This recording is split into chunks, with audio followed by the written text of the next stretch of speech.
Shabbat Shalom. Shabbat Shalom. That's fun. So this week's portion is the last portion. It's going to be the Zot HaBracha. I think I'm saying that right. And it's going to cover Deuteronomy 33 all the way to 34. It's the very last portion. It's the end of the Torah. Okay? And this portion you have Moses. He gives a little blessing to the tribes where he dies. And then he dies. And then Joshua takes his place. And then the Haftarah is Joshua, I think, chapter 1, where they start their, what do you call it? Where they cross the Jordan River into the Promised Land. For this lesson, I'm not going to teach on the portion because it's very small. I didn't know what to do for an hour. So instead, I thought it would be a good idea to recap everything that we've taught. Not literally everything, but a very good summary. Like if you were to explain to somebody what's the importance of the Torah to either somebody that's Christian or believer, or anybody that's not even a believer, how would you explain it? This is what I would try to do, at least. But before we do anything, we're going to do the blessing. Roca Eterna, Roca Eterna, Roca Eterna, Roca Eterna, Elohim La'olam, V'Shabbat Shalom V'Kohanim, V'Natan Torah Tov, Roca Eterna, Noten HaTorah. So we had to start at the very, very, very beginning. Now, a lot of people, when they read the creation account, they're going to see it from a modern scientific perspective, right? People look at it as a way of God explaining about how things came into existence. So there's a subset of Christianity called creationism, where the scientists try to prove why, God made the earth in literally 6 days, and they try to explain everything scientifically, and they debate with evolutionists, and they have all these things going back and forth. But the thing is, when this was written back then in their time, nobody was an atheist. Nobody didn't believe that there wasn't a God. Everybody believed in some sort of God. So that's not the function of Genesis. God is not trying to explain why he exists. Everybody believed in some sort of God. What he's trying to do is explain why he is the supreme God. Why is he the true God out of all the gods? And that's really the point of Genesis. So when you start off with Genesis, it says that it was formless and empty. And in the Hebrew, it's tohu va'bohu, right? Is that correct? So a lot of people, they read that and they come up with these crazy theories. Like I saw one that said that, the reason why the earth was destroyed is because Satan, when he came down from heaven and God threw him down, the earth blew up and all the dinosaurs died. That was like one theory I saw from a Christian person. But that's not what it means. In the Hebrew, it means that it has no function. It's like if you guys bought Legos and then you threw it on the table. It's supposed to be the Lego Death Star, but until you put it together, it's just a big mess on the table. So that's what it means when it says it's formless and empty. Things haven't been put into place yet. So God is about to put everything into order, and that's what the creation account is, okay? And then it starts off and it says that his spirit hovered above the waters. And a lot of people, they read that and they just keep going on. But it's a very important statement. It's going to be something that somebody from that time would have understood. Because back then they believed that the primordial waters, the giant sea that we see in Genesis, everybody believed in something like that it was the chaotic waters, and they feared it.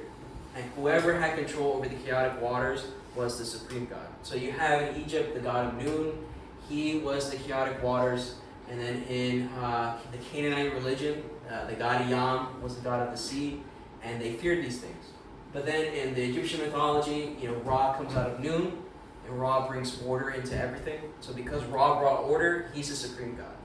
And then in the Canaanite religion, Baal defeats Yam, and because he defeats Yam, he's the supreme god, and he reigns on his mountain. So whoever defeats the sea, or whoever has power over the sea, over chaos, is the supreme God. So then when you read Genesis and it says his spirit hovered above the waters, for you it doesn't mean anything, but for them it means that God, he doesn't really have to fight the sea. He already has dominion over everything because he is the one and true living God. And so that's kind of the point of that statement.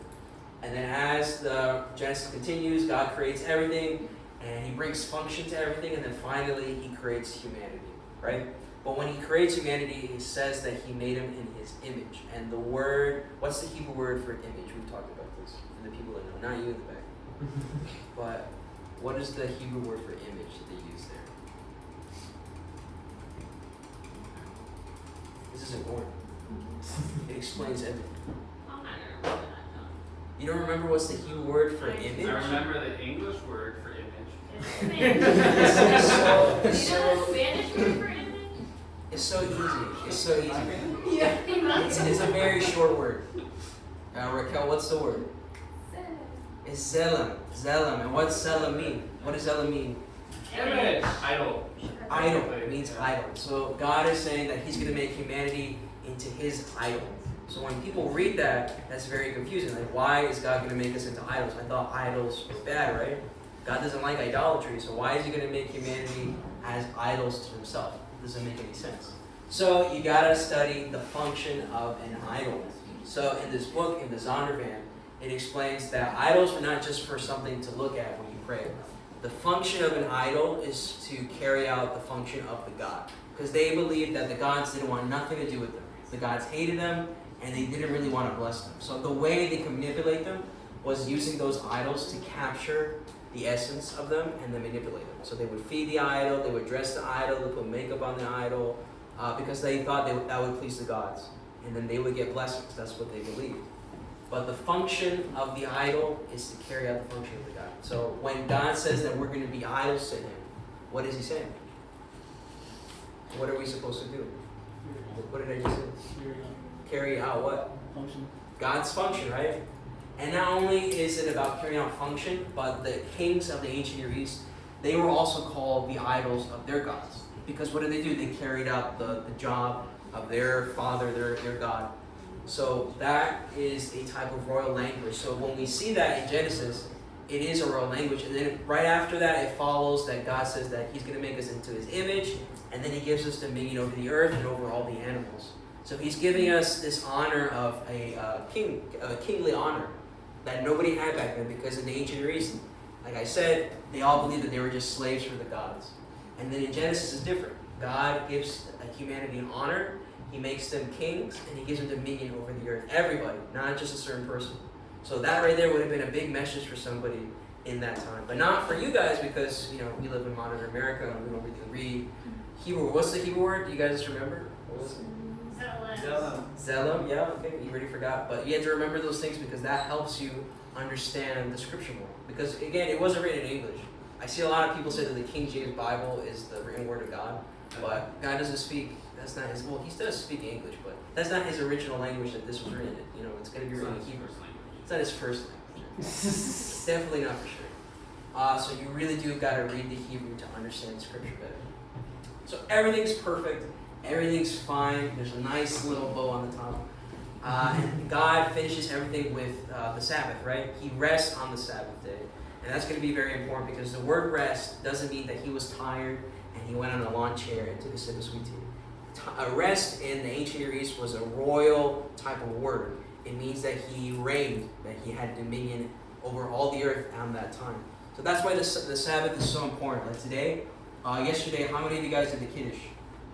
You bless the wine and you do the bread. And when we read, we remind ourselves that God created the earth and the heavens, and then He rested on this day. He reigned on this day. So when we do the Sabbath, we're remembering that day when He reigned on the earth, and we're always giving Him the honor of His sovereignty. So that's why the Sabbath is so important.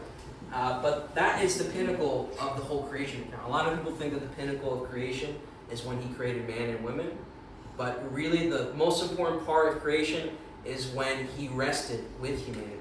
That is His main goal. That's what He wants. He wants to dwell with all you guys. He wants to have a relationship with you. That's His main plan.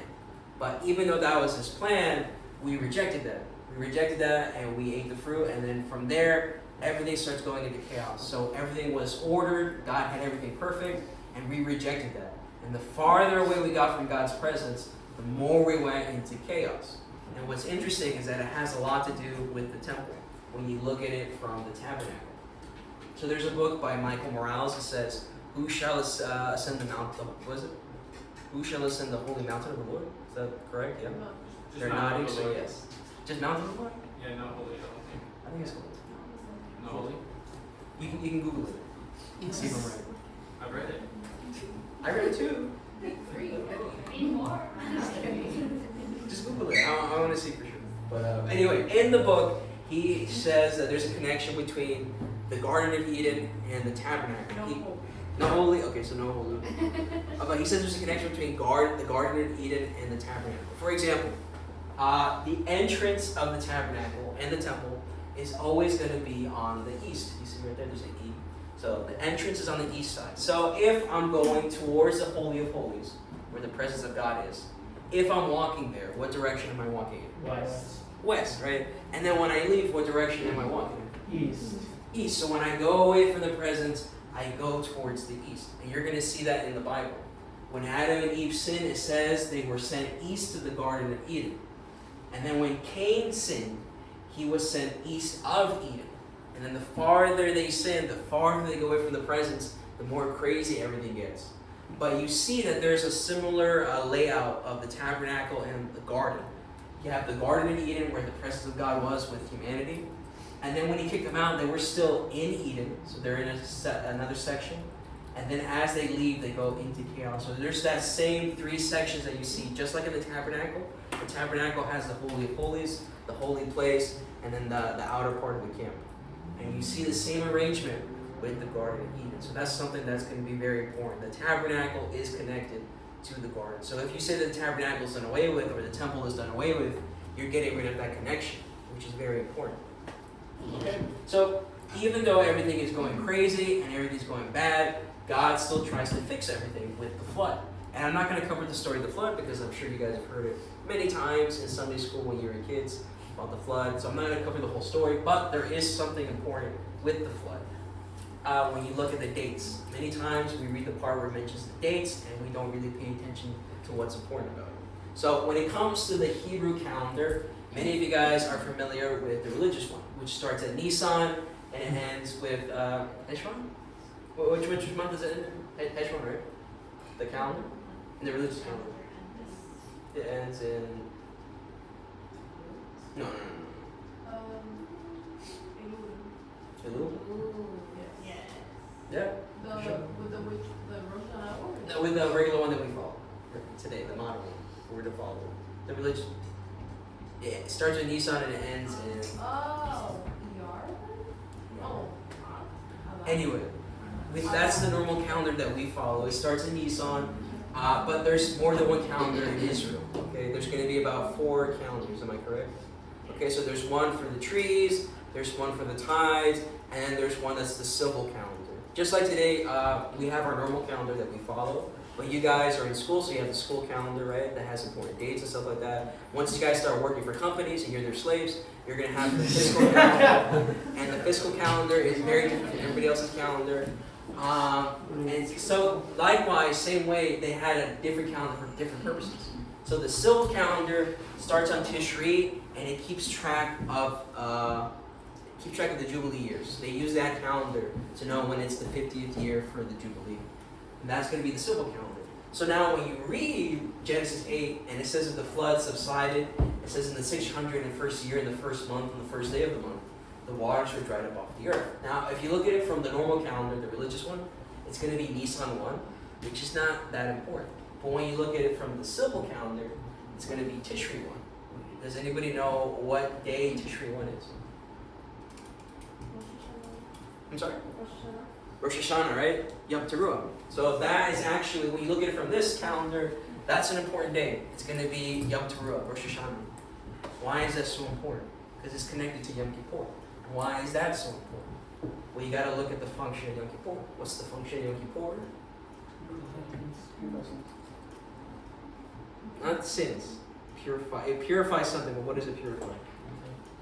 The temple? Yes. So when you read Leviticus 16:16, it says, "Thus he shall make atonement for the sanctuary from the impurities of the Israelites, their transgressions, and their sins." So that's the purpose of Yom Kippur, is to clean the temple from the people's sins. So in Michael Morales' book, Who Shall Ascend the Mountain of the Lord, he talks about how there's a connection between the temple and the earth. Back then, the earth was going to be God's temple, right? But then humanity sinned, and they defiled the earth with their sins.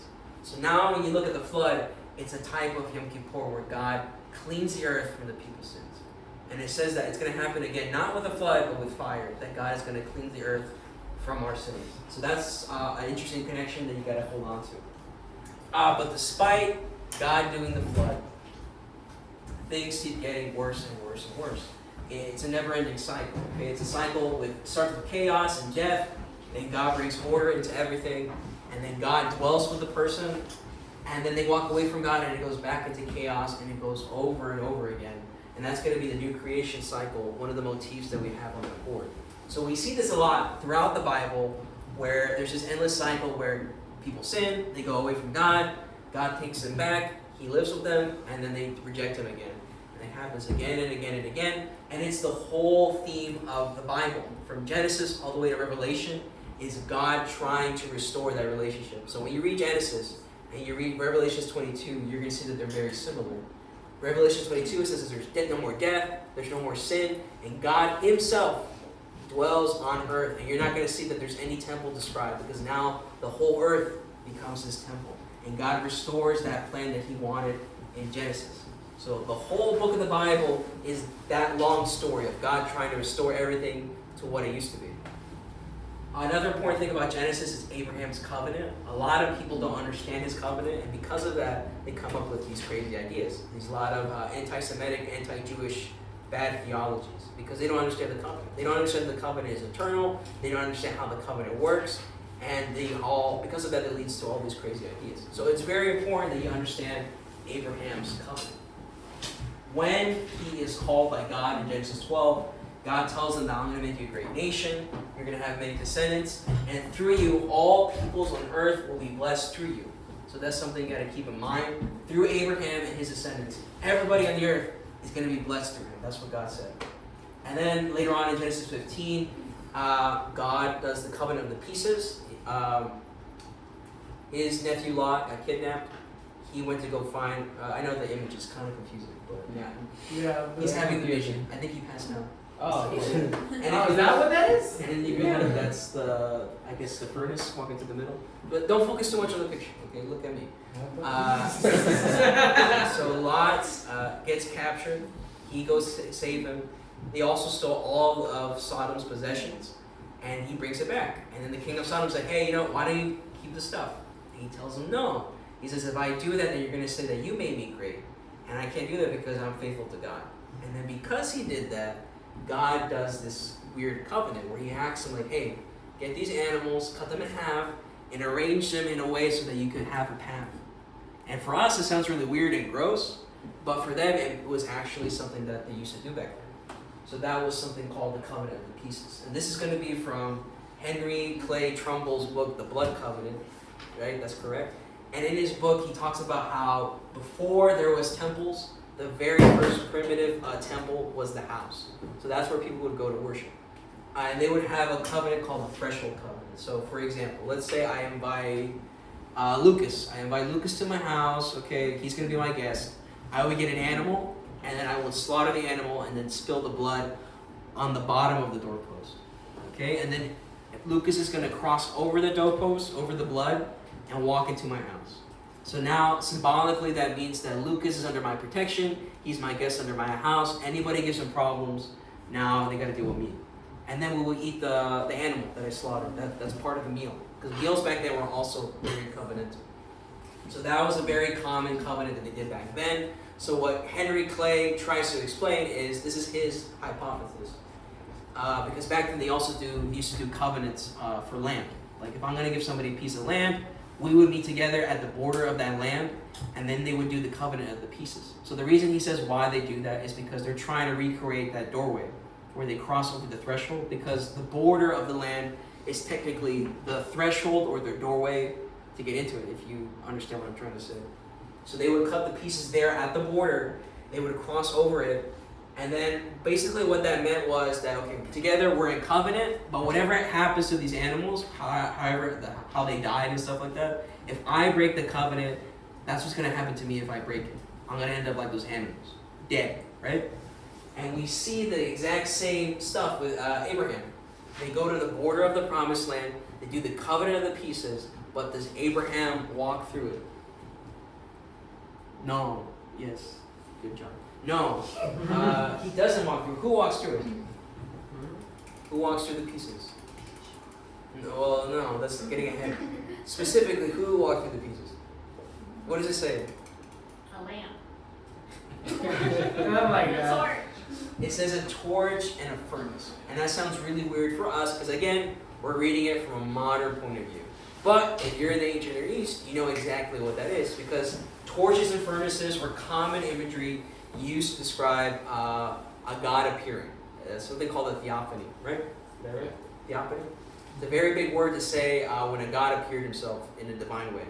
So right here they're saying a divine being showed up. A lot of the Jews say that that was God himself that walked through the pieces, but that doesn't make any sense because God is making the covenant with Abraham. It's literally a contract. How are you going to make a contract with somebody and sign it yourself?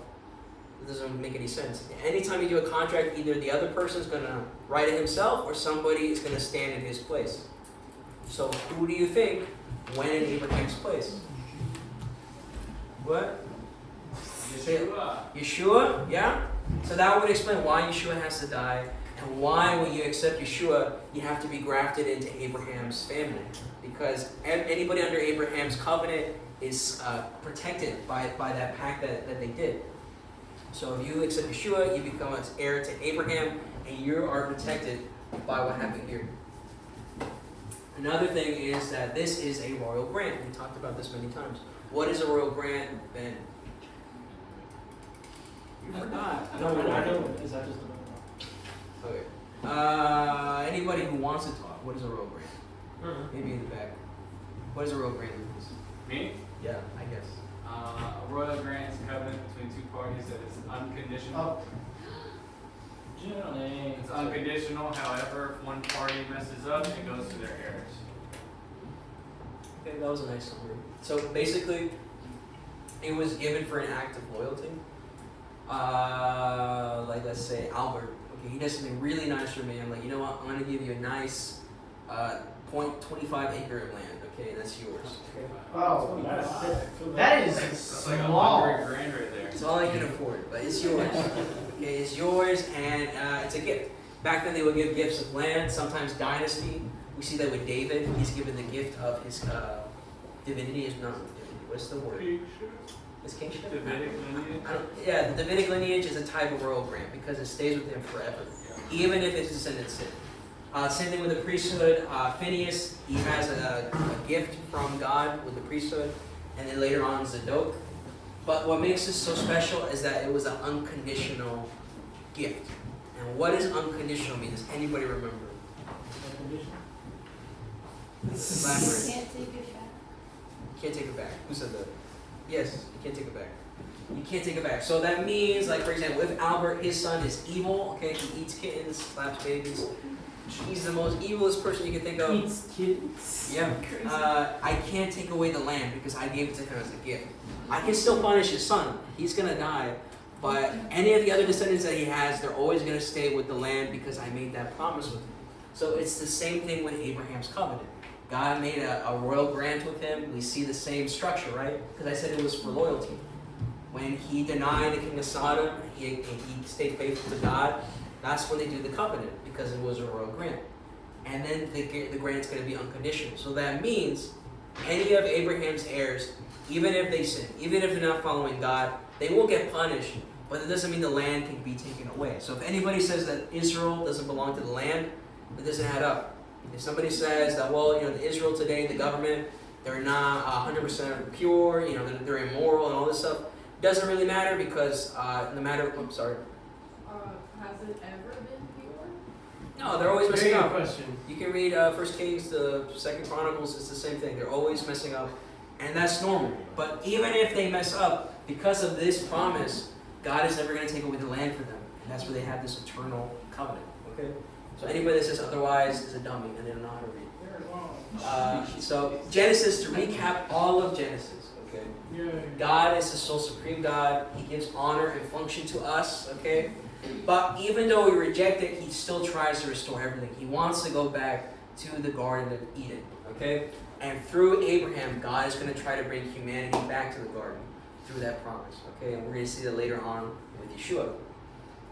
And as we go to Exodus, we see this descent, okay? We start with Abraham.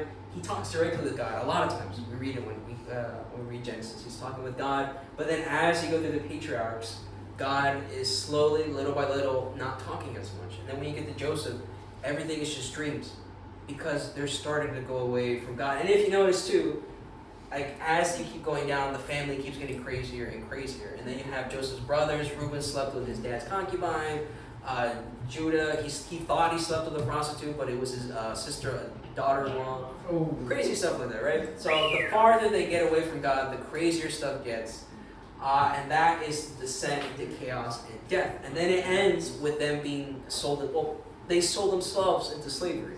There was a famine. They got scared. They didn't have faith in God. And then they sold themselves into slavery. And that's going to bite them in the butt when we get to Exodus. And that's how Exodus starts. Exodus starts with the king. It says that he does not remember Joseph. But remember doesn't mean that he forgot who Joseph was. It means that he doesn't acknowledge. I don't care what Joseph did for Egypt. He doesn't know Joseph. So no, well, I think in some translations it says remember. Yeah. Well, he would know. Well, the Hebrews know. But for the KJV people, I think it's remember. But remember, no, it basically means that he doesn't acknowledge. So it doesn't mean that he didn't know about Joseph or he didn't remember Joseph. He didn't acknowledge him. He doesn't care what he did for Egypt. I'm going to make his descendants slaves. Okay? I don't care. And so now the Israelites are in a state of chaos. Who's going to save them? How are they going to get out of this? That's going to be God. God working through Moses. So then we see that the babies are thrown into the Nile, and we read that and we keep reading on, but it was actually a common thing that they used to do. They used to have this thing called the trial by water. So let's say, for example, I accuse Adam. Okay, I say Adam is a liar, pumpkin eater, whatever. And the only way we can prove that is we would tie Adam up and throw him into a raging river. And if somehow, by some miracle, he made it, that means that the God found him. Yes. Up to what point will be the accusation? I mean, I don't think it was something little like, hey, I think he stole my gum. I don't think it was like that. But it was something serious like, hey, I think my wife is committing adultery, or I think this guy is stealing, like, he slept with my wife, something like that. Okay, something very, very serious. They would tie him up and then bound, or sometimes they would have to carry a very heavy stone and cross a river. It says that too. But basically, they had to do an impossible task, and if the God found him just, he would save him. But obviously, if you tie your hands and feet and I throw you in a river, what's going to happen? Like, You're gonna drown. all the time you're going to drown, right? So it wasn't really a fair trial. So when the Pharaoh throws all the babies in the river, because he made an accusation, he said that the Israelites are getting too big. If they get big enough, they're going to go against us and they're going to revolt against me. So that's the accusation that he makes. And then he throws the babies into the Nile. Obviously, babies can't swim, and that's a raging river. It wasn't a fair trial. But then we have Moses. A lot of people assume that the reason why he didn't die is because she thought he was so cute. But it's not because of that. No. They see this baby coming down in a basket, they're going to think, oh my gosh, the Nile God found him just. But the way the trial worked is, let's say, okay, I accuse Adam of stealing from me. Okay, he gets thrown into the river. If somehow, by some miracle, he makes it, now I'm screwed. Because now they're going to tie me up, and they're going to give all my stuff to Adam. Okay? So that's something that you have to keep in mind when you read the Exodus story. Because even though they accepted that Moses was deemed just and they kept him safe, now that means that whoever made the accusation has to meet the penalty. And all the possessions have to go to his family. And that's the whole thing with Exodus, yeah. And then we get to Exodus 2:23. Somebody read this for me? 2:23 to 25. Oh, you said you were going to read this. And then during those days, during those many days, the king of Egypt died, and the Israelites groaned because of the work, and they cried out, and their cry for help because of the work went up to God, and God heard their groaning, and God remembered his covenant with Abraham and Isaac and with Jacob, and God saw the Israelites, and God took notice. But again, that word remembered, it doesn't mean that God forgot, like, oh yeah, I did that covenant with those people. Oh man, I should have been checking on them. It doesn't mean that.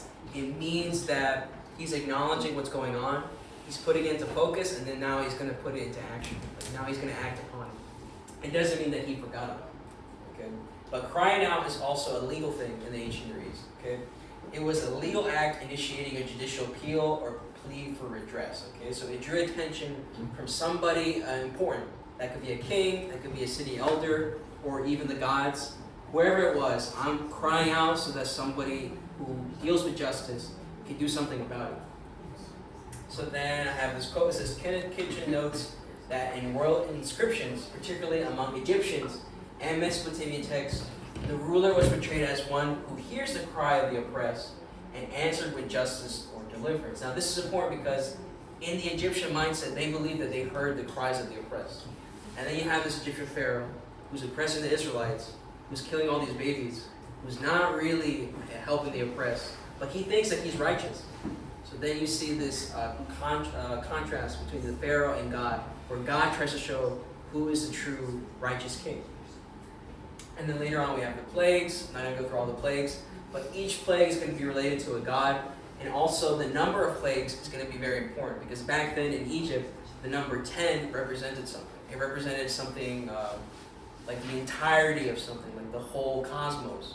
So when there's 10 plagues, because back then they had hundreds of gods. And God's not going to do a plague for each of the gods, because they will be dead by then. But he's trying to address them, like letting them know with the 10 plagues that I'm challenging your whole world and I'm condemning it. And that's why he uses the number 10. And then we have the Passover. The Passover is going to be very, very important because it's about Israel being redeemed from slavery. But slavery also represents death. And if you guys have done the Haggadah, how many of you guys have done the Haggadah? Where you read from the booklet and stuff like that. Doesn't it talk about resurrection a lot? Doesn't it talk about the great redemption that will come? And why do they make that connection? Because they see that the Passover is symbolic of one day God redeeming us all from death. Okay? So then they cross the Red Sea, and I'll skip that. They cross the Red Sea, and then they go to Mount Sinai. What is it? Mount Sinai. Did somebody read that? I already read it. Ben, you said you'll read next. Moses built an altar at the foot of the mountain and set up 12 stone pillars. Moses took half of the blood and put it in the bowls. The other half he spilled against the altar. And he took the book of the covenant and read it to the people. They responded, "We will do everything the Lord has said. We will obey." Moses then took the blood, sprinkled it on the people, and said, "This is the blood of the covenant that the Lord has made with you, in accordance with all these words." So what's happening here? Can you really tell me? What's that word, people in the back? What is he doing? It's just an eye. An eye? Initiating? Rico uses it all the time. Image? No. Not image. Oh, index. Indexing, right? He's indexing. What does that mean? Connecting. He's connecting. So what he's doing right now is he's connecting the altar to the people. So now whatever the people do affects the altar. And that's going to be a big deal in the ancient Near East, because back then they believed that what defiled an altar was demons. Because they believed in demons too. So they thought the demons would defile the altar, so what they would do, they would wash the temple in blood. And they would do rituals like that to scare away the demons. But then here God is telling them, like, you guys, your actions are what's responsible for defiling the temple. If you want to keep the temple maintained, it all depends on what you do if you follow these commandments. And then in Exodus 25, we have the command to build the temple. Okay, that's why we have the temple, why we have the tabernacle. It says because God wanted to dwell among them. That's his desire. That's why we have the tabernacle. A lot of people don't know that. You don't know that's why the tabernacle was built. But that's the function of the tabernacle. God wants to dwell with us. That's why we made it. And that's why we have to make it. So when a lot of people say that the tabernacle is done away with, and that Jesus did away with the temple, you're saying that, this doesn't matter anymore. But if you had to choose between God dwelling in our hearts or being amongst us, what will you pick? Amongst us. Exactly, yeah. So then we have the tabernacle, but the tabernacle is going to be very interesting because it's like an artificial Garden of Eden. It's like a recreation of that.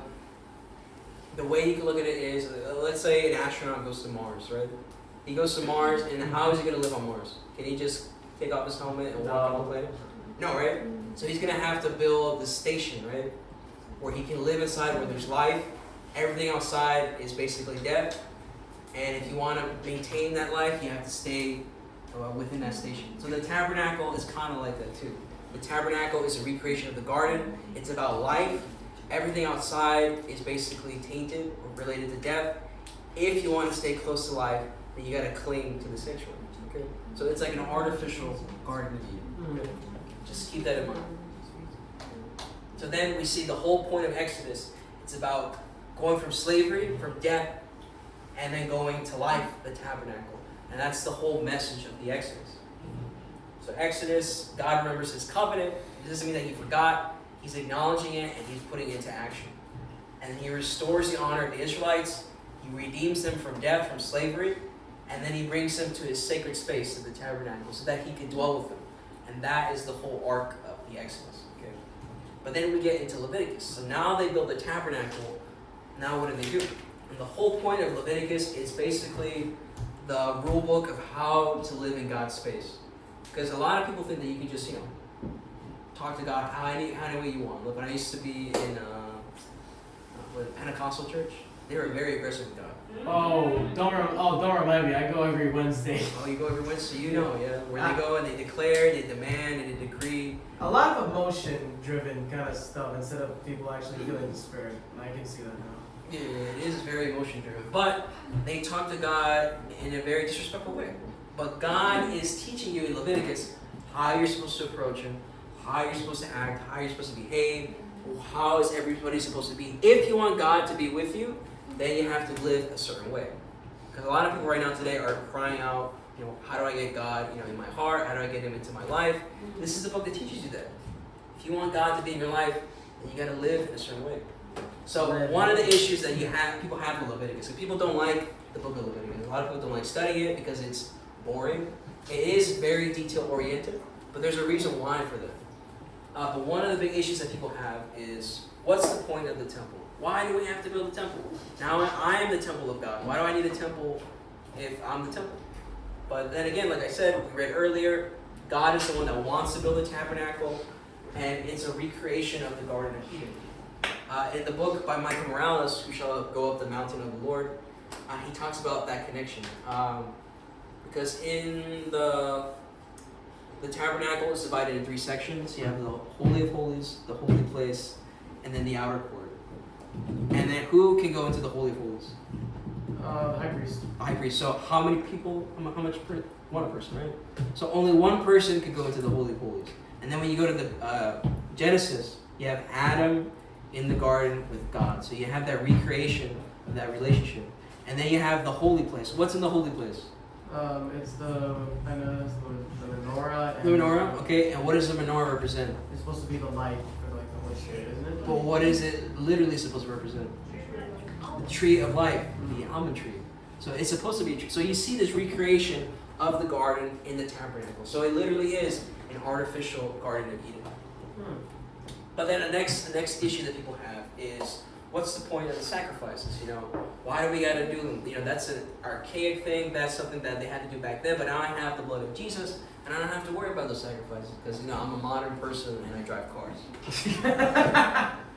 But when you hear the word sacrifice, it's a very nasty word, right?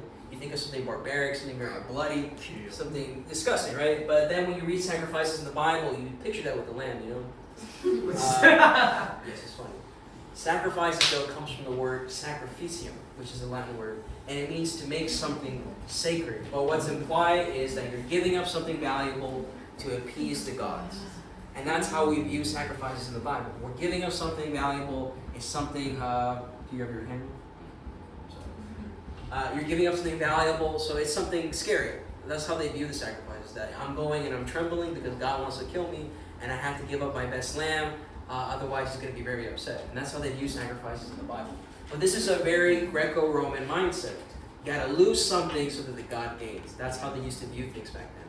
And that's how a lot of people read the Bible, from this mindset. But this Bible was written originally in Hebrew, right? Not Chinese. Hebrew. Okay? So it's written in Hebrew, so you got to think like a Hebrew. So when you go to the word in Hebrew, it's going to be korban. And korban means to draw near. So now it says, you can read it as that which brings you near. Near to who? To, say it. Just to God. Brings you near to God. That's the purpose of the korban. Is to bring you near to God, to restore that relationship that you lost, and making things right and making everything new again. That's the purpose of the korban. So when people say that they're pointless and useless, they don't really understand from the Hebrew perspective. How many people remember how many korbanot there were? How many offerings were there? Not you in the back, but five? There's 5 of them. Can you name them? What are the 5 korbanot? Give me your best. Not you in the back. What are the 5 korbanot? I know. I think one of them was the. So she said olah. That's the burnt offering. So that's 1. What's the other 4? I don't know the Hebrew, but I think there was one called the blood offering. That's what it was. No blood offering. No. I'm not like, I think it was. I can't think right No. Shemitah is the sabbatic week. now. Grain. She said grain offering. We already said burnt offering. Grain offering. That's the mincha offering. Okay, that's the gift offering. So what's the other 3? Purification offering. That's going to be the hatat offering. When you read your Bible, it's going to say the sin offering. That's the hatat offering. There's 2 more. Okay. What do we say every Shabbat? We say Shabbat. Okay, so what's Peace offering? peace offering? Yes, the Shalomim offering. Okay, and we're missing 1. If I'm ashamed, what? If I'm guilty of something, what do I bring? The Asham offering, right? The Asham offering, the guilt offering. So those are the 5 offerings. Okay, you have the Olah, the burnt offering, the Mincha, the Shalomim, the Hatat, and the Asham. Those are going to be the 5 korbanot. How many of those are for sins? It's okay. Oh no, I was like, So 3? 3 of those are for sins. Which type of sins? Involuntary. Which one's that going to be? Which one is that one? The involuntary sin. No. I'm sorry? In the back? Somebody said hatat. I heard hatat and purification. You said hatat? Yes, so hatat is going to be for involuntary sin. So if I accidentally broke the Sabbath somehow, that would be the sin offering I would have to bring. What else? What was a long? It was a long time ago, so if you guys don't remember, that's fine. If you're new, that's fine too. It's going to be for minor sins. So if it's not a very big deal, like if I did it, it wouldn't be capital punishment, but I got to make sure things are right. So I would bring the Olah offering. And a Sham offering is going to be for sins of, they are on purpose, but a specific type of sin.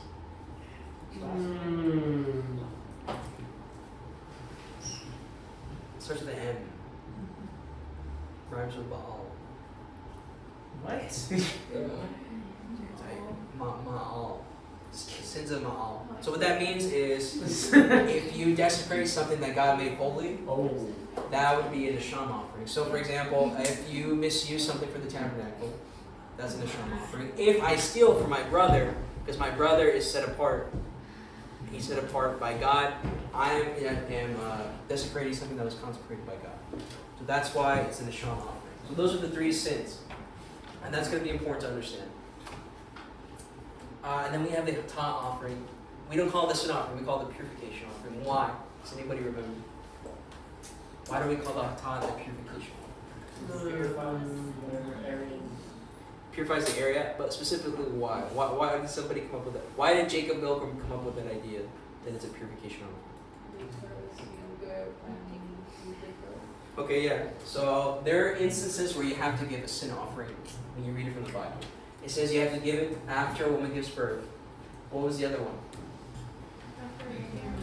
After the Nazarite vow. So after I finish the Nazarite vow, I got to bring a sin offering. And then, what was the last one? What happened? Yeah, so the dedication of a new altar, I have to bring a sin offering. But are any of these things sins? No, right? So that's why Jacob Milgram says that it shouldn't be called the sin offering.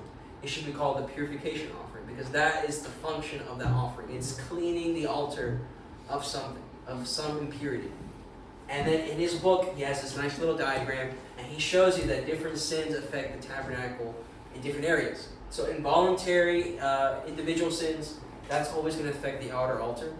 the altar burnt offering. Community sins that are involuntary, that's going to affect the altar of incense. And then brazen sins, like rebellious sins, unrepented sins, that's going to affect the Ark of the Covenant. Now, what day of the year could somebody go to the Ark of the Covenant and atone for? What was this? Say louder. Yom Kippur, right? So that was the only time somebody can go inside the Holy of Holies, right? And that's why Yom Kippur was made.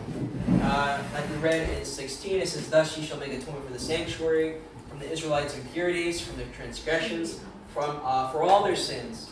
So he must do for the tent of assembly, which dwells with them in the midst of their impurities." Now, Rico, he had a very nice teaching, and he covers this verse right here. Now, if you look at it, it's actually pointing out different sins. Impurities are going to be avon. The transgressions is going to be pasak. And then the sins is going to be chatat, if I'm not mistaken, right? If you remember. I'm looking at the back for verification. I know it covers 3 different sins in this thing. Impurities is tumah. Tumah? Yeah. So which was avon? And then transgression is avon. And then probably pesha is sin. But I thought pesha was rebellion. yes. Which is It transgression? just depends on the translation. Depends on the translation. Yeah, Okay. let me check if you want. We'll wait a little bit. Does anybody have any questions before we move on? No? No questions? Can you go back? Go back to where? Okay. So I put it on my notes. So it's tumah, and then pesha, and then chatat. Tumah, pesha, chatat. So transgression is pesha. Pesha, right? Okay. So I'm away for Crystal too. You're in. You're good? Okay. So pesha is going to be rebellious sins, okay? And that's going to be important because in Numbers 15:30, it says that there's no offering for rebellious sins. So any sin that you do on purpose, there's no offering that you can bring to the temple. You're screwed. There's nothing you can do about it. But it says on Yom Kippur, the priest can pray for you and ask God for his forgiveness. Okay, so it's up to God if he's going to forgive you or not. But there's no offering you can do that can guarantee forgiveness. Not like the other sins. So this one you really have to hope that God forgives you with his mercy. And he says here that that's covered. So all the sins are basically covered on Yom Kippur. So if all the sins are already covered for, why do you need Yeshua? Why do you need Jesus? Why do you need Yeshua?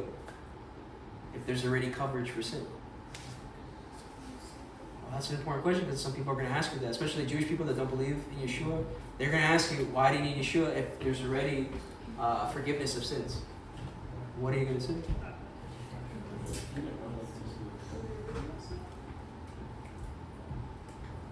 That's yes. Okay. So that's something that you got to keep in your mind and think about that. Why do we need Yeshua if there's already forgiveness for sins? And we're going to cover that. But when it comes to Leviticus, it's all about God's rules for his sacred space. If you want him to be among you, you have to follow his rules. If you want to live in his house, you got to follow his rules. Our sins pollute the temple. So if we want God to stay among us, it depends on how we behave, how we act. And you can look at that in a spiritual perspective too, in your life. If you want God to be in your heart, if you want God to be among you, you have to live a certain way. If you're not going to live a certain way, don't be upset if God doesn't really hear your prayers or you don't really feel him in your life. If you live with him in accordance with him, things are going to be in line with him. Okay? And if you are walking in a different direction, obviously he's not going to be walking with you. He's not going anywhere, you are walking away from him. So if you want to live a nice life, you got to follow the Torah. And Yom Kippur is all about maintaining that space and that relationship. And Yom Kippur offers atonement for all sins. But there's one thing that it cannot do, and we'll talk about that later. And then we have the book of Numbers. There's various laws that it covers. I'm not going to cover all of them, obviously. But it talks about how the camp should be arranged. The priesthood starts. They finally get into action. You have the law of the Nazarite vow, the law for oaths, the Tamid offerings, and the offerings for all the feasts. But then things go back. You have Miriam. She gossips about Moses' wife because she doesn't like her. Who knows why? But she gets leprosy, and then later on they complain about the manna that they get from heaven. The free food that they get from God, they complain about it. And that's when they choke on the quail. And then you have the thing with the 12 spies, that they come back with a bad report. And then because of that, they're exiled for 40 years. And even though God told them they're exiled, they still try to go into the land, and a lot of them end up dying. And then so they end up in the wilderness for 40 years, and then it just keeps getting worse. Then you have Korah, he challenges everything. He's like, I want to be the guy in charge. Who's the manager? I want to speak to the manager. And then things will go well for him. Karen. Yeah. He was the Karen of the camp, yeah. So things are not really going well for Israel, but there's some important things that happen in the book of Numbers.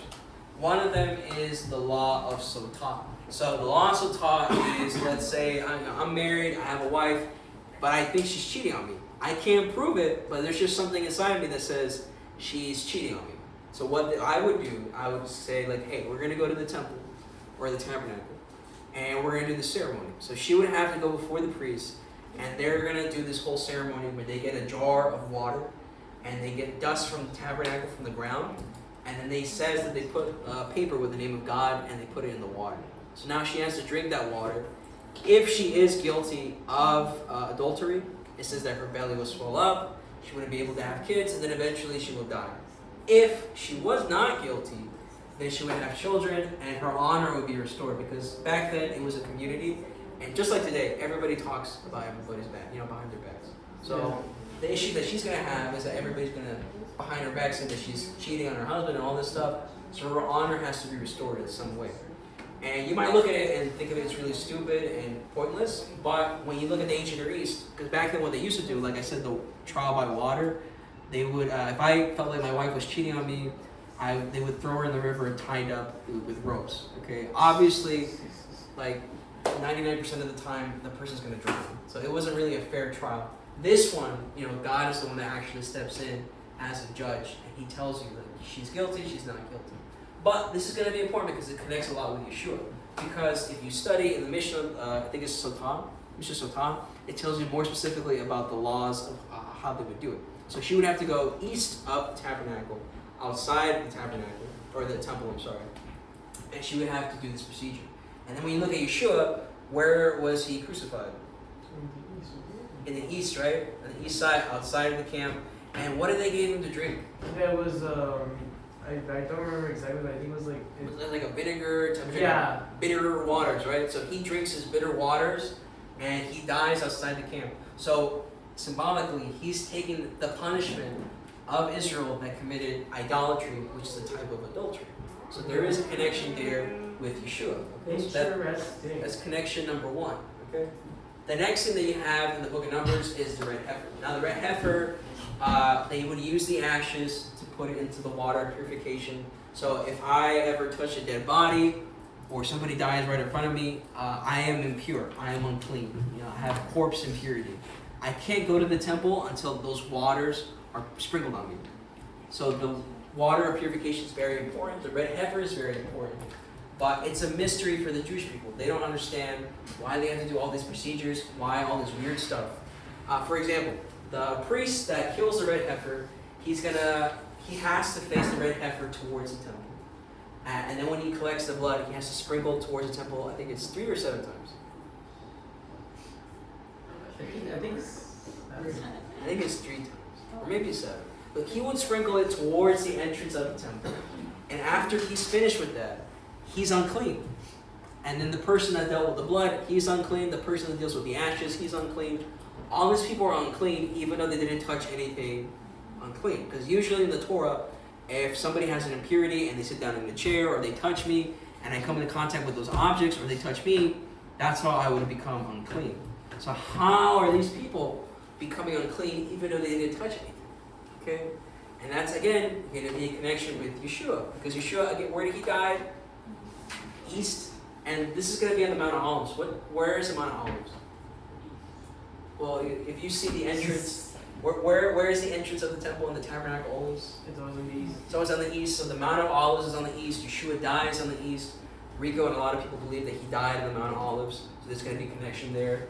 And then, but what's very interesting is that the red heifer is for corpse impurity, for something about death, right? And Yeshua, the question I asked was, why did Yeshua have to die? If there's already forgiveness for sins, what's the one thing that the Torah cannot fix? Wasn't it blasphemy against the Holy Spirit? That was like the one unforgivable sin? Or is that something different? That's something different. Okay. But staying on track, how many Yom Kippurs can I do until we're back to the Garden of Eden? How many Yom Kippurs can I do? There's not a set number set, so you don't You know can't. the time. You can't. I'm always going to have to do Yom Kippur every single year, and eventually I'm going to die. Why am I going to die? Whose fault is it? Adam and Eve's, right? They made a sin, and what type of sin did they do? Did they do it by accident? Did she accidentally eat the apple? No, Like, she did it on purpose. She did it on purpose. She did rebellion, right? And what did I say in Numbers 15:30? What does it say? Is there any offerings for those sins? No, right? So there's no offering for Adam's sin. So there's no way to fix it directly. But I did say that rebellion can be forgiven by God. But the thing with forgiveness in Hebrew, if God forgives you, it doesn't mean that the punishment is going to go away. You still have to face the consequence. But if he forgave you, it was a good thing. So if he forgave you and he ended up dying, it's good because you know on the other side you're on good terms with God. Because otherwise it'd be worse. You would be not on good terms, and it's not going to be good for you when you get resurrected. So, where was I going with this? Okay. So when you have King David, what did he do? He's very famous for doing something really bad. What did he do? I think it was he took the commander's wife as his own. Yeah, so he took somebody else's wife and he killed the guy. So he committed adultery and murder. And both of those sins are, what happens if you do those sins? You die, right? So he was supposed to die. And then he asks God for forgiveness. And God forgives him. He forgives his rebellion. But does he walk away scot-free? No. What happens? His son dies. So his son takes his place, right? Because there has to be a payment for that life that he took. Life for a life, right? So his son takes his place, and now David lives, and God is able to forgive him. And that is symbolic of Yeshua. God can forgive our rebellious sin of all of humanity, but somebody has to pay that ransom. And that's the word for atonement. It's going to be ransom. So Yeshua is the one that pays the ransom for all of humanity, so that way God can forgive them. Because somebody has to pay that debt. And that's where Yeshua comes in. And that's where the book of Hebrews explains that. And then another interesting thing that they have in the book of Numbers is the cities of refuge. So it explains in Numbers 35, if you're cutting a tree and then you go like this and the axe head flies and it hits the guy straight on the head in a very cartoony way, and he dies, it's not your fault. It was an accident, right? But the family member of that guy has the right to get revenge. Okay, he's angry, he's passionate, he wants to kill you, so you got to make sure that you run to one of the cities of refuge. How many cities were there? There was no, look in the back. How many cities of refuge were there? 30. No, it wasn't that many. It was 13 cities, right? I thought it was 6. I think it's 6, 3 on one side and 3 on the other side. You can fill in my Google numbers. Look it up and tell me if I'm wrong or not. But they would have to go to the city of refuge. So you go there and you stay there, and you're not allowed to leave until the high priest dies.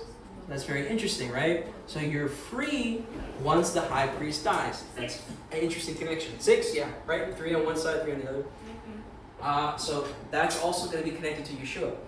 In Rico's teaching, he has in the book of Hebrews, there's a word, and it's connected to the cities of refuge. And that's going to be very interesting because you would go to the city of refuge, and then once you're freed, when the high priest dies. He's making that connection in the book of Hebrews because he's viewing Yeshua as a type of high priest. And through his death, we are all free from death. So he's trying to make that connection. Again, you got to watch that video. It's like 2 hours, but it's really good.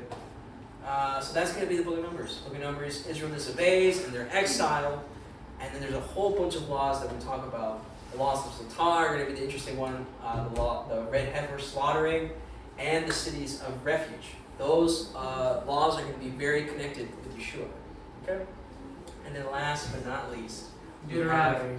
And don't worry, it's not going to be that dense. But in Deuteronomy, Moses is giving these closing words because the old generation, they already died. It's been 40 years. And now the new generation is about to cross into the promised land. But before they cross into the promised land, they have to make sure that they know the terms and the conditions. So the book of Deuteronomy is actually a covenantal renewal. The whole book is actually a treaty.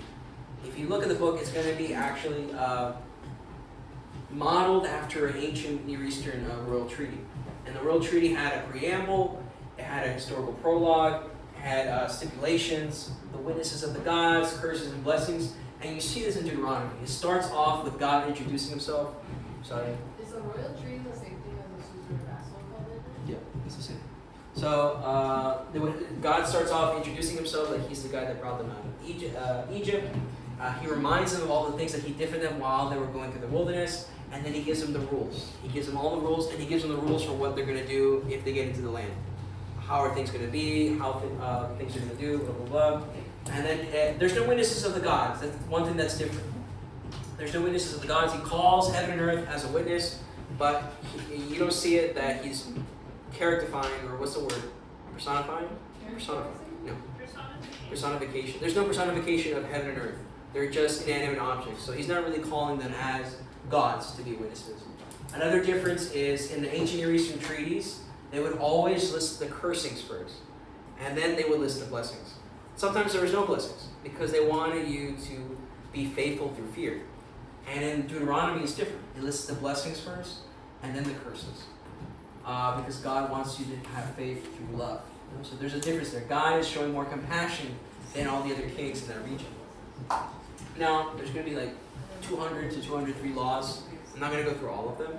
But one thing that's really important in Deuteronomy is the last portion. Can somebody read this? Yes. When all these blessings and curses I have set before you come on you, and you take them to heart wherever the Lord your God disperses you among the nations. And when you return to the Lord your God and obey him, then the Lord your God will restore your fortunes and have compassion on you, and gather you again from all the nations where he scattered you. Even if you have been banished to the most distant land under the heavens, from there the Lord your God will gather you and bring you back. He will bring you to the land that belonged to your ancestors, and you will take possession of it. He will make you more prosperous and numerous than your ancestors. The Lord your God will circumcise your hearts and the hearts of your descendants, so that you may love him with all your heart and with all your soul, and live. The Lord your God will put all these curses on your enemies who hate and persecute you. You will again obey the Lord and follow all his commands I am giving you today. The Lord will again delight in you and make you prosperous, just as he delighted in your ancestors. If you obey the Lord your God and keep his commands and decrees that are written in this book of the law, and return to the Lord your God with all your heart and with all your soul. And yeah, definitely this. I was confused that was the ending, or just gonna keep on going. No, you're good this time. So what do we see here? God says that, look, I'll send you away, I'll send you to distant lands if you disobey, but if you ever change your heart and you turn back to me, I'm going to promise to bring you back. So never ever does God say that I'm done with you. And like we said earlier, from 1 Kings to 2 Chronicles, Israel's always flopping back and forth between idolatry and following God. But do you see here that they have to accept Jesus as their Lord and Savior to be in the land? Yes or no? No. Because I see a lot of people online that say, well, the Jews, they killed Jesus, and they don't accept Jesus, so they don't really follow God. Now the church is God's people. But we see here that the covenant is eternal, so it doesn't really depend on how they feel about Jesus or Yeshua. As long as they obey the covenant, God says that he's going to bring them back. Now, if they accept Yeshua or not, that's a whole different discussion. But the land is always going to be with them, and they're always going to be God's people. Even if they're in the wrong, they're always under God's umbrella. We don't have the judicial right to say that they're done away with, and now the church is God's people. We can't say that because legally it doesn't work. And that's something that a lot of people don't understand. This covenant is eternal. So you can't get away, can't get rid of Israel, you can't get rid of the land. The land's always going to be part of the covenant. That's something that a lot of people are not understanding. But Deuteronomy, okay, literally, I don't want to cover that much, but Deuteronomy is a covenantal renewal. The whole book is an ancient Near Eastern treaty. It's more compassionate than the other ancient Near Eastern kings. And it's an eternal promise of restoration, okay? So no matter what Israel does, God is always going to try to bring them back to Him. And that's very symbolic of us. You know, even though we screw up, we know that God will try to bring us back if we turn our hearts back. So to make a whole nice big little picture of everything that we just talked about. Like I said, everything starts in the creation account. God makes the Garden of Eden. It's his sacred space. Everything's nice and beautiful until humanity sins and the earth is corrupted. And we have this endless cycle where we have chaos, death, order, dwelling with God and walking away from God. And this non-ending cycle. And it's the whole story of the Bible. From Genesis to Revelation, God is trying to go back to the Garden of Eden. That is the whole point. And then eventually, God brings them to his tabernacle. And the tabernacle is going to be like an artificial creation of the Garden of Eden. But it's not a permanent thing. It's a temporary solution, right? If I'm... what did I put that? I don't know why I put that. But yes, there was Yom Kippur. Yeah. Oh, okay. Let me see. What did I put? I put notes in this tabernacle. Oh, okay. So he makes the tabernacle. There's these rules and regulations. That's why we have Yom Kippur to maintain that space. But besides all of that, it's not a permanent thing. God still wants to go back to this original plan. He wants this. That's his, that's on his dream board, okay? He wants to go back to that. But it's a temporary thing. It's like if you're in the woods and you break your leg, okay? You got to make a splint, okay? But you're not going to stay like that forever, right? You're going to go to the hospital, they get treated, and then eventually be healed, right? So look at the tabernacle that way. The tabernacle is a temporary fix for something that we have a disease. What disease or brokenness that we have? What is that all of humanity has? Yeah. Yes. Okay. So right now the tabernacle is here for a time until that issue is resolved. Okay. And like I said, Rico has a really nice video that he has on YouTube. You can watch it. He'll go more into depth about it. But in his video, he talks about Isaiah 53. Isaiah 53, 5, 10, he says, but he was pierced, talking about the servant, which is the Messiah. He says, he was pierced because of our transgressions. He was crushed because of our iniquities. If she places his life a guilt offering, he will see offspring.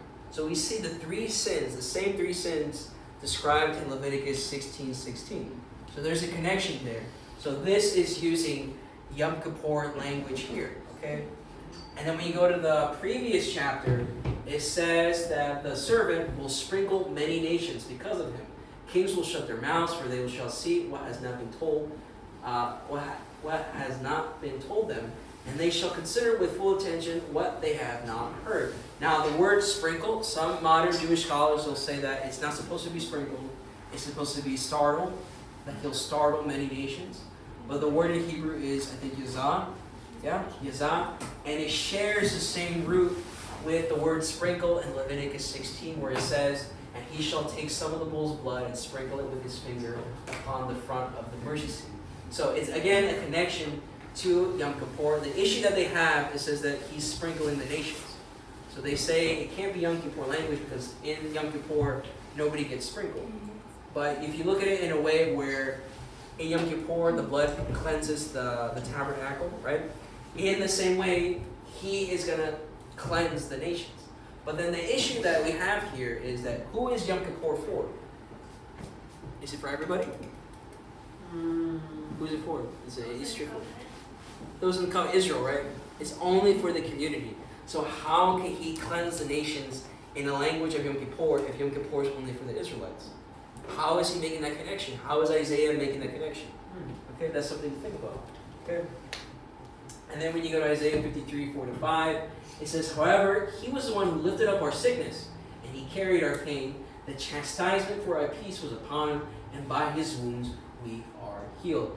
Healed from what? What needs to be healed? Okay? Just hold on to that. Yeah? So in the Talmud, they have a commentary, a midrash, on these verses. Okay? And it's in Sanhedrin 98b, and it's called The Leper Scholar, the Leper Messiah. And this rabbi, he's making this midrash, and he says, Elijah tells Rabbi Yeshua ben Levi that Messiah sits among the poor and the sick, binding their wounds one by one, saying, if they call me, I must not delay. So he says that the Messiah is going to be healing the lepers outside in the gates. Why is he making that connection? Why is he making that connection with Isaiah 53? What does leprosy represent? Death? death, right? So a person that had leprosy, they said that they looked like a stillborn. A stillborn is a baby that is born but dies. And they have these white botches, like this white spots on their skin.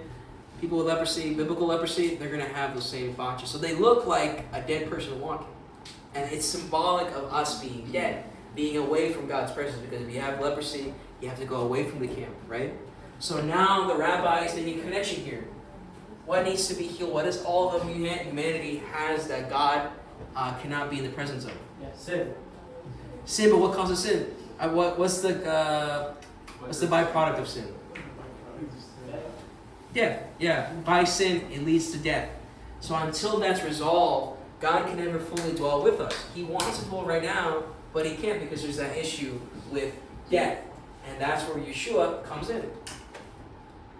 So healing the lepers and all this stuff is symbolic of him healing us from the impurity of death. When you go to the book of Hebrews, chapter 2, it says that Yeshua overcame death. Okay, that's what the author is trying to explain. His role, his function. The tabernacle had its function, it had its purpose, but it doesn't deal with death. Okay, it can't fix that problem. It can only maintain that space, the tabernacle space. But it doesn't fix the problem that humanity has. Humanity has death, and that keeps them away from God. And if God wants to restore everything, that has to be fixed. And that's why Yeshua had to die, so that could be dealt with. Okay? So to recap everything, the Torah is about restoring our relationship with God and maintaining that relationship. Yeshua is the one that brings us remission from death. So the Torah teaches us how to live and be under God's umbrella. And Yeshua is the one that provides that restoration so that one day all of humanity, not just Israel, can be restored to God. And that is basically, if you had to give a summary of the Torah and the Bible, that is the big summary. Yeah? And that's going to be it. Anybody have any questions? No? Then that's it.